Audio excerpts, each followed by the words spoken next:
name is Polina, and I'd like to tell you about Yuri Alexeyevich Gagarin.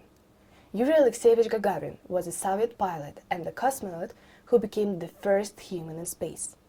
In 1961, he orbited Earth aboard the Vostok 1 space capsule, the first ever crewed spacecraft.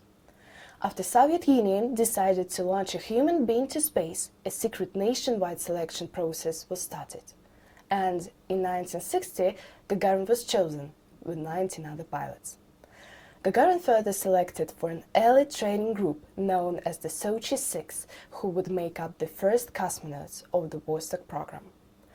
This historic 180-minute flight was on the 12th of April in 1961. Gagarin became the first human to travel into space, launch into orbit aboard the Vostok 1, and he was only 27 years old.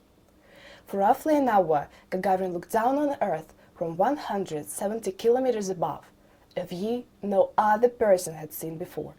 And then, after parachuting from his spacecraft 7 kilometers from the ground, he found himself standing in a field, asking a shocked farmer if he could borrow her telephone to call Moscow.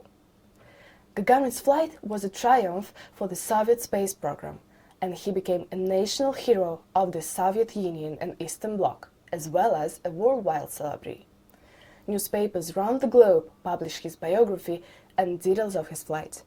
He was escorted in a long motorcade of high-ranking officials through the streets of Moscow to the Kremlin, where, in a lavish ceremony, Nikita Khrushchev awarded him the title Hero of the Soviet Union.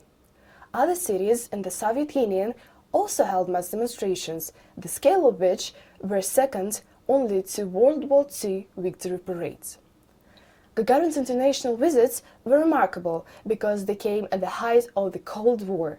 He was someone who would travel not only between Earth and space, but also between the open and closed worlds of East and West. But later, Gagarin himself never flew in space again.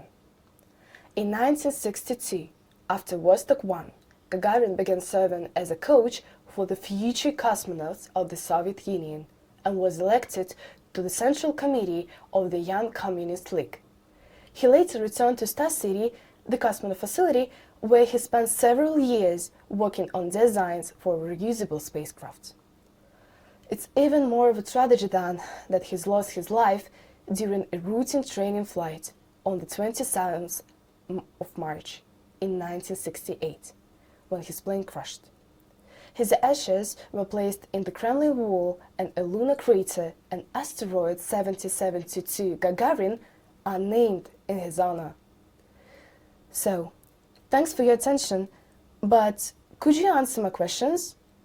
The first one, for what job Yuri Gagarin applied after his flight? How many minutes did the flight take? And what was the name of the spacecraft Gagarin flew in? I hope this material will be useful for you, and I wish you luck in broadening your minds and learning something new about Russian culture.